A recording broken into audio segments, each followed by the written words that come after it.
Баршамызға сәлем достар. Әдеттегідей сіздермен бірге Түшору каналы бүгінгі шығарылымыз жолға қатысты түшорулардың бір парасын назарларыңызға ұсынамыз.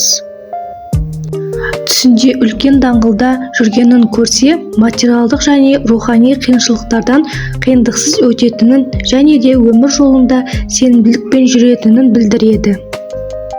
Даңғылда емін-еркін жүргенін көрсе, ешқандай қиындық болмайтынын, ал әрең жүріп келе жатқанын көрсе, кейбір қиыншылықтар кезігетінін білдіреді.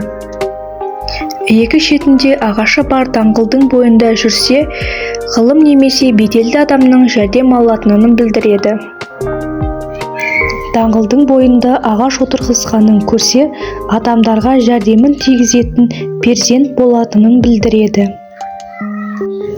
Таза әрі реттелген даңғыл мемлекеттік істердің жақсы болатынын білдіреді. Даңғылдан шығу қиыншылықтан құтылудың тірлігінің алға басатынын білдіреді.